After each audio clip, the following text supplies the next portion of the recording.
Hello friends, चलिए आज हम लोग करने वाले हैं chapter 5 I float my paper boats. और ये सुंदर कविता जो लिखा गया है रविंद्रनाथ टैगोर के द्वारा, उसे आज हम लोग पढ़ेंगे। तो इस कविता को पढ़ने के पहले कवि के विषय में थोड़ा कुछ बोल देती हूँ।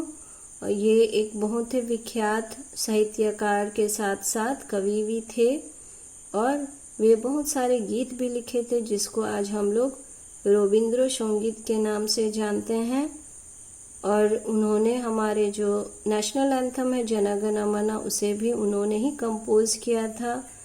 वो पहले व्यक्ति थे एशिया का जिन्हें नोबेल प्राइज मिला था। उनको हम लोग गुरुजी के नाम से भी जानते हैं और उनके विषय इतना कम वक्त में बोलना संभव नहीं है क्योंकि वे अपने वक्त के बहुत ही प्रभावशाली व्यक्ति थे और हमारे भारतीय समाज में उनका योगदान बहुत अधिक रहा है। तो इतना कम वक्त में उसका पूरा नहीं हम लोग बात कर सकते हैं। तो चलिए जो भी हो, ये इस पोएम को लेके आगे बढ़ते हैं। इस पोएम में उन्होंने अपना बचपन का एक बहुत ही सुंदर अनुभव को लिखा है। तो चलिए इसको हम लोग पढ़ेंगे और समझेंगे। I float my paper boats. Day by day I float my paper boats, one by one down the running stream. In big black letters I write my name on them and the name of the village where I live. I hope that someone in some strange land will find them and know who I am.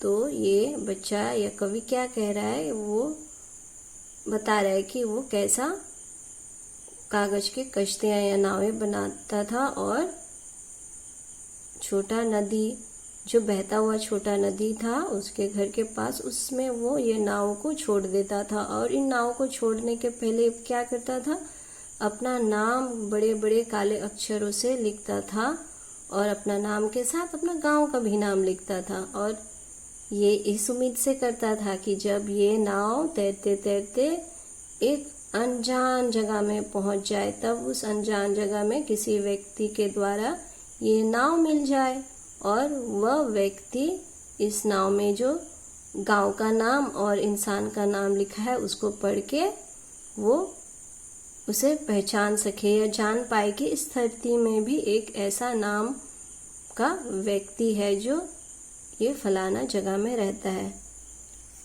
I load my little boats with shively flowers from our garden and hope that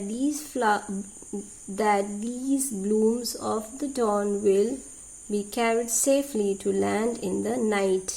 ये right लिखा हुआ है पर night यानी कि रात होना चाहिए। ओके, तो बच्चा ये भी बोल रहा है कि मैं अपना नाव को शिवली फूलों से भर दिया करता था या सुंदर तरीके से वो अपना बगीचे के शिवली फूलों को उठा के उस नाव में वो भर देता था और उम्मीद करता था कि भोर के ये सुंदर फूल जो है वो सुरक्षित तरीके से और बहुत सुंदर तरीके से तैरते तैरते कोई ना कोई जगह पर रात तक पहुंच जाएगा।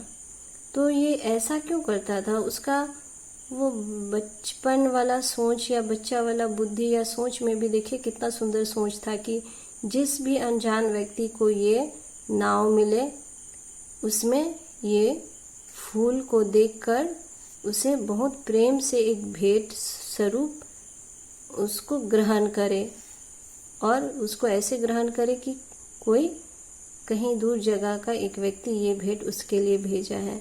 तो ये बच्चा ये सब करता था और हम लोग भी बचपन में ऐसे ही खेला करते थे।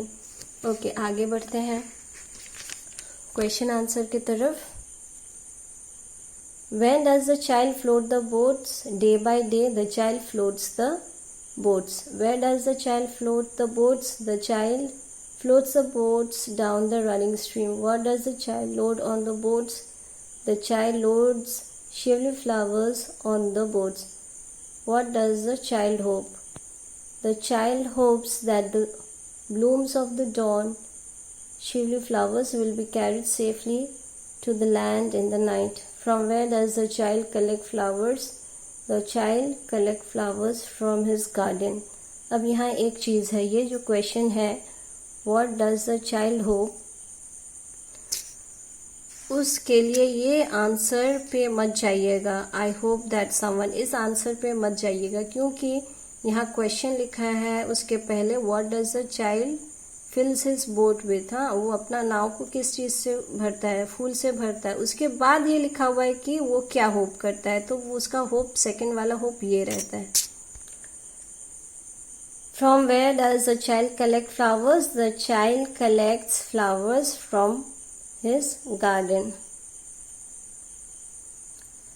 इस तरफ है exercise 2, 3, 4, 5, 6, 7 and at last we have listen and repeat. Okay, now listen. Earnings, elevator, entertainment, expenditure, extreme, eastward, emergency, enthusiasm, explosion, eyewitness, eczema, encourage, equipment, extension, exhibition, elementary, enlightened, excursion, extraordinary, excitement। और ये थी chapter 5 I float my paper boats. Thank you.